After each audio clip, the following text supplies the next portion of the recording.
இப்போ சாப்பிட்டோம். ரொம்ப டேஸ்ட்டாக இருந்தது. நீங்களும் உங்கள் வீட்டில் செஞ்சு பார்த்து நீங்களும் ட்ரை பண்ணுங்கள். தேங்க்யூ. முடிச்சிருந்தா லைக் பண்ணுங்கள், ஷேர் பண்ணுங்கள், சப்ஸ்கிரைப் பண்ணுங்கள், அந்த பெல் பட்டனை டச் பண்ணுங்கள். தேங்க்யூ.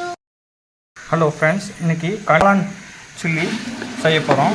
2 ஸ்பூன் மைதா மாவு, 2 ஸ்பூன் அரிசி மாவு. நாங்கள் ஒரு பேக்கெட் அப்படியே காளான் போட்டோம். நல்லா கிறிஸ்பியாக முறுமுறுன்னு காளான் வரும். அப்புறம் கார்ன்ஃப்ளவர் மாவு அடுத்தது 2 ஸ்பூன். இந்த மைதா மாவு வந்து அதை அப்படியே பேக்கிங் பேஸ்ட் மாதிரி அதுக்காக போடுறது. தேவையான அளவு chilli powder. Kashmir chilli powder இருந்தால் ரெட் கலர் நல்லாயிருக்கும்.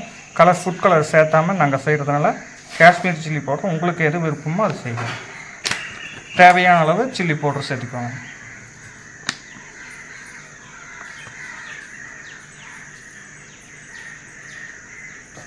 தேவையான அளவு டேபிள் சால்ட், பொடி உப்பு.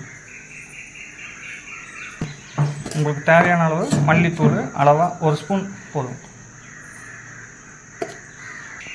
காளானை கட் பண்ணி நல்லா க்ளீன் பண்ணி வச்சுட்டோம். ட்ரை பண்ணி வச்சுக்கோங்க. நல்லா ட்ரை ஆனதுக்கப்புறம் அது கூட கலக்கிக்கலாம்.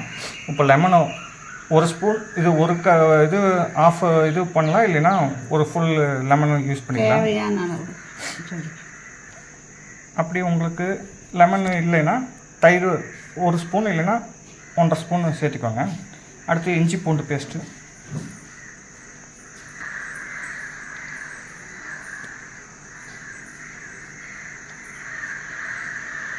நல்லா மிக்ஸ் பண்ணிக்கலாம். இப்போ நல்லா மிக்ஸ் பண்ணிக்கோங்க. கையிலேயே கொஞ்சம் கொஞ்சமாக தண்ணி சேர்த்துக்கலாம்.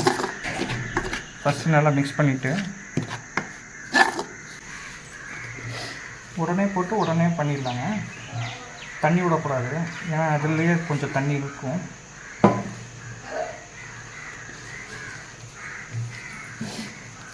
நல்லா மிக்ஸ் பண்ணிக்கோங்க.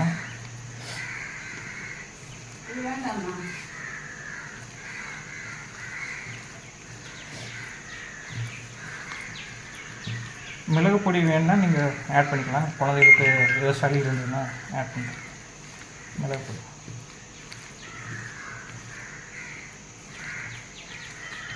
எண்ணெய் நல்லா சூடு பண்ணிக்கோங்க. சூடு பண்ணதுக்கப்புறம் காளானை மிக்ஸ் பண்ணதை போட்டுக்கலாம்.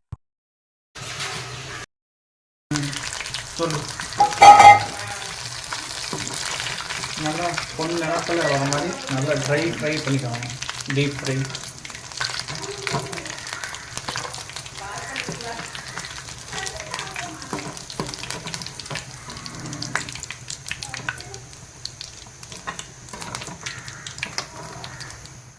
ரொம்ப டேஸ்ட்டாக இருந்தது. நீங்களும் உங்கள் வீட்டில் செஞ்சு பார்த்து நீங்களும் ட்ரை பண்ணுங்கள். தேங்க்யூ. முடிச்சிருந்தா லைக் பண்ணுங்கள், ஷேர் பண்ணுங்கள், சப்ஸ்கிரைப் பண்ணுங்கள், அந்த பெல் பட்டனை டச் பண்ணுங்கள். தேங்க்யூ.